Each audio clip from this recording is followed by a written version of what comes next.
తాకట్లో ఉన్న మీ బంగారాన్ని విడిపించి ఆ రోజు ఆన్లైన్ రేటుకి కొంటాం. Sharma gold company. నమస్కారం అండి. సుమన్ టీవీ ప్రేక్షకులందరికీ శ్రీ పరాభవనామ సంవత్సర యుగాది శుభాకాంక్షలు. మరి ఉగాది అనగానే అందరికీ గుర్తొచ్చేది రాశి ఫలాలు. మా జాతకం ఎలా ఉంది, ఈ సంవత్సరం ఎలా ఉండబోతోంది తెలుసుకుందాం. వివరించేందుకు మనతో పాటు ఉన్నారు శ్రీ జగదాంబ త్రిశక్తి పీఠం పీఠాధిపతులు తాళ్ళూరి బనారస్ బాబు గురూజీ. వారితో మాట్లాడి ద్వాదశ రాశుల జాతక ఫలితాలు ఇవాళ వీడియోలో తెలుసుకుందాం. గురుగారితో మాట్లాడదాం. గురుగారు నమస్కారం అండి. శ్రీమాత్రే నమః.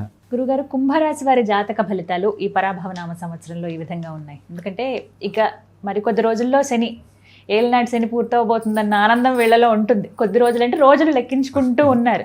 కొంతమందికి ముందంతా బాగుంది, ఇప్పుడు వెళ్ళిపోయే టైంలో చాలా ఇబ్బందులు పడుతున్నామండి అని చెప్పే వాళ్ళు ఉంటారు. మరి ఈ సంవత్సరం ఎలా ఉండబోతోంది వారికి? సహజంగా అమ్మ ఏలినాటి శని 3 ఫేజెస్ అంటాం మనం. 3 ఫేజెస్గా ఉంటుంది. ఒకటి పక్క రాశిలో ఉన్నప్పుడు, మన పక్కనే ఉన్నప్పుడు ఇంటి ప్రభావం, అలాగే మనకు వెనక రాశిలో ఉన్నప్పుడు దాని ప్రభావం, అలాగే మన రాశిలోనే ఉన్నప్పుడు ప్రభావం. మామూలుగా ఏలినాటి శని అనేటువంటిది కనుక మీకు వచ్చిందనుకోండి, అంటే మీరు అడిగారు వెళ్ళిపోతోంది కొంచెం, ఇప్పటిదాకా బాగున్నాము మళ్ళీ దెబ్బతింటామా అని ఒక అనుమానము. ఇప్పుడు వెళ్ళిపోతుంది కదా, ఇప్పటిదాకా దెబ్బతిన్న వాళ్ళకి ఆనందం. అంటే ఏలినాటి శని ఎప్పుడైనా కూడా వచ్చేటప్పుడు లాభం చేసింది అనుకోమ్మా, వెళ్ళేటప్పుడు నష్టపడటానికి అవకాశం ఉంటుంది. అందుకని ఎప్పుడు వచ్చేటప్పుడు నష్టం చేస్తే బాగుండని కోరుకోవాలి. పోతూ పోతూ చాలా లాభం చేసి పెడుతుంది ఏలినాటి శని. కాబట్టి ఇక్కడ అది మనం ఆలోచన చేసుకోవాలి ప్రతి ఒక్కరు. ఒకటి, ఏదేమైనప్పటికీ కూడా భగవంతుడి ఆరాధన ఉంటేనమ్మా ఏ గ్రహమైనా కూడా మనకి చాలా, అంటే గోటుతో వెళ్ళిపోయినట్టుగా, గొడ్డలతో కాకుండా గోటుతో వెళ్ళిపోయినట్టుగా దాని ప్రభావాలు భగవంతుడు మనకి తీసేస్తూ ఉంటాడు. కాబట్టి భగవంతుడి ఆరాధన కావాలి. గ్రహాలన్నీ కూడా, గ్రహలోకం అంతా కూడా మనకి చాలా తక్కువ డిస్టెన్స్లో ఉంది. దానిపైన ఉన్న భగవంతుడిని కనుక ఆరాధన చేస్తే, గ్రహాలకు కూడా ఆయన నాయకుడు, మనకి నాయకుడే, గ్రహాలకు కూడా ఆయన నాయకుడే. కాబట్టి ఆ నాయకుడు అయినటువంటి ఆ పరమేశ్వరుడిని ఆరాధన చేస్తే కనుక మనకు అసలు బాధలు ఉండవు. నిత్యం మనం భగవంతుడి మీద కాన్సన్ట్రేషన్ తగ్గే ఈ సమస్యలు మనిషి. కాబట్టి ఇప్పుడు మనం కుంభరాశి వారిని కనుక చూసినట్లయితే, ధనిష్ట 2 పాదాలు, శతభిష, పూర్వభద్ర 3 పాదాలు కూడా ఈ యొక్క రాశిలోకి వస్తాయమ్మా. ఇక్కడ మనం చూసినట్లయితే కుంభరాశి వారికి పెట్టుబడులపై మంచి ఫలాలు అందుకునేటువంటి అవకాశం కనిపిస్తోంది. కొంత ఉద్యోగ వ్యాపారాల్లో అభివృద్ధి కనిపిస్తోంది. స్నేహ బాంధవ్యాలు పెరిగేటువంటి అవకాశం కనిపిస్తోంది. అలాగే వ్యవసాయ పరిశ్రమల రంగాల వారికి ప్రతిఫలాలు అందుకుంటానికి అవకాశం కనిపిస్తోంది. ఉన్నత విద్య ప్రయత్నాలు ఫలించేటువంటి అవకాశం కనిపిస్తోంది. పరిశోధన చేసేటువంటి డిపార్ట్మెంట్, అంటే కొన్ని మనకి పరిశోధన అంటే ఇప్పుడు మనకి సైంటిస్టులు ఉన్నారు. నాసా ఎట్లాగైతే అక్కడ అమెరికా వాళ్ళకు ఉన్నదో, మనకి ఇక్కడ మన దేశంలో శాస్త్ర సాంకేతిక రంగానికి సంబంధించినటువంటి మనకి ఇస్రో సంస్థ, పరిశోధన సంస్థ, దానిలో పనిచేసేటువంటి వాళ్ళు ఈ కుంభరాశి వాళ్ళు కనుక ఉన్నట్లయితే వాళ్ళకి చాలా అనుకూలతగా ఉన్నది అని చెప్పుకోవచ్చు మనం. అలాగే పెద్దల ఆరోగ్యం కూడా ఈ కుంభరాశిలో వాళ్ళకి కొంచెం, అంటే కొద్దిగా బాధలు పడి ఉన్నాము, ఏదో సమస్యలు వచ్చినాయి, టెన్షన్ ఉంది, అది కొంచెం తగ్గే అవకాశం కనిపిస్తోంది. అలాగే గురువు యొక్క అనుగ్రహాన్ని చూసుకున్నట్లయితే ఈ సంవత్సరం వీళ్ళకి కొన్ని పనులు వాయిదా వేసుకోవటం మంచిది. శాస్త్ర విజ్ఞాన రంగాల వారికి ప్రోత్సాహకరంగా ఉంటుంది. పిల్లల వృత్తి, విద్య, వివాహ విషయాల్లో అభివృద్ధి కనిపిస్తోంది. టెలివిజను, క్రీడలు, సృజనాత్మక రంగం వారికి, బ్యాంకింగ్, ఫైనాన్స్, విద్యా సంస్థలు, సినిమా రంగానికి సంబంధించినటువంటి డిపార్ట్మెంట్ వాళ్ళందరికీ కూడా కొంత అనుకూలంగా కనిపిస్తోంది. అలాగే ఈ సంవత్సరంలో వీళ్ళకి గురువు వక్రగమనంగా ఉండటం మూలకంగా జరిగేటువంటి లోపం ఏంటి అంటే ఆర్థిక సమస్యలు తలెత్తుతాయి. అట్లా చూపిస్తాడు వీళ్ళకి. అనుకోని ఆటంకాలు ఏర్పడతాయి. అలాగే కొంచెం ప్రత్యేక శ్రద్ధ చూపించాలి. ఆరోగ్యం పట్ల ప్రత్యేకించి ఆరోగ్యంగా వారు ఉన్నామా లేదనేది కొంచెం శ్రద్ధ చూపించుకుంటూ ఉండాలి ఈ సంవత్సరం అంతా కూడా.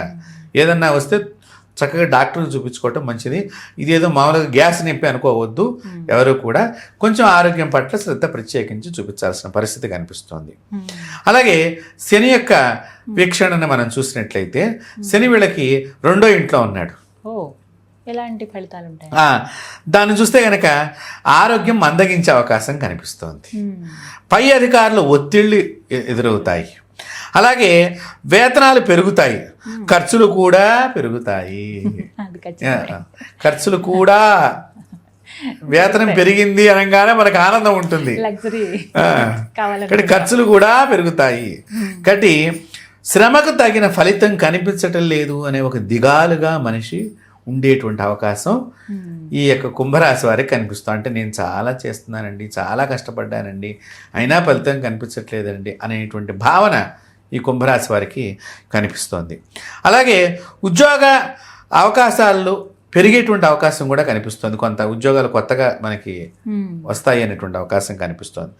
మొదట వ్యాపారంలో ఇబ్బంది ఉన్నప్పటికీ కూడా చివరికి కొంచెం ఆ ఇబ్బందులు తగ్గేటువంటి అవకాశం కూడా కనిపిస్తోంది.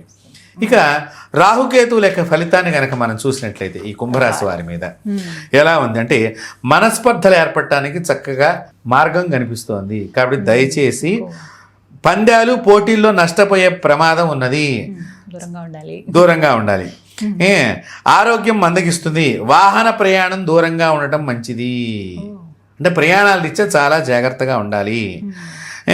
పెద్దల సలహా మేరకు నడుచుకుంటూ ఉంటే నష్టం యొక్క తీవ్రతని తగ్గించుకునే పరిస్థితి మీకు ఉంటుంది. కాబట్టి ఇక్కడ అది మనం చూడవలసినటువంటి స్థితి. పెద్దల మాట చద్దన్న మూట అంటారు పెద్దవాళ్ళు. కాబట్టి వీళ్ళు ఆ పెద్దల మాటని జాగ్రత్తగా పాటించుకొని ఏదైనా సమస్య వచ్చినప్పుడు ఆ విధంగా పెడితే అవతల నుంచి కొంత ప్రెజర్స్ వీళ్ళకి తగ్గి సమస్య జటిలం కాకుండా మరింత సమస్య అవ్వకుండా వీళ్ళకి కొంత ఉపయోగంగా ఉంటుంది. అంటే దాని గురించి పెద్దల మాట వినటం వీళ్ళు ముఖ్యంగా చాలా ముఖ్యమైనటువంటి విషయం. అయితే ఇప్పుడు మనం అనుకున్న సమస్యలన్నీ తొలగిపోవాలి ఈ కుంభరాశి వారికి. ఎలాంటి భగవంతుని ఆరాధన చేస్తే బాగుంటుంది అంటే కనుక లక్ష్మీ గణపతిని ఆరాధన చేయాలమ్మా వీరు. లక్ష్మీ గణపతిని కనుక ఆరాధన చేస్తే చక్కగా గణపతిని మంగళవారం రోజున పూజించడం విశేషం, చాలా విశేషం. మంగళవారం గణపతికి చాలా ప్రీతమ్మ. చాలా మందికి ఈ విషయం తెలియదు.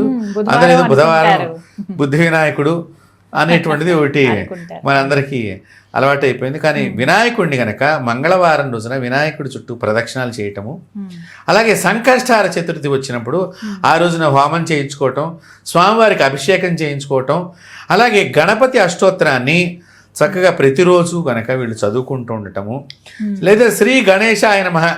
కొంతమంది పాపం చదువుకోలేని వాడు కొంతమంది ఉంటారు కదా, అందరిని దృష్టిలో పెట్టుకుని శ్రీ గణేశాయ నమః ఇది రోజు కనుక 108 సార్లు స్మరణం చేసుకున్నా కానీ, గణపతి అష్టోత్తర పారాయణం చేసినా కానీ, ఇంకా చెప్పాలి అంటే స్వామివారి దగ్గర మంగళవారం రోజున ఈ గరికి పూచలు దొరుకుతాయి మనకి.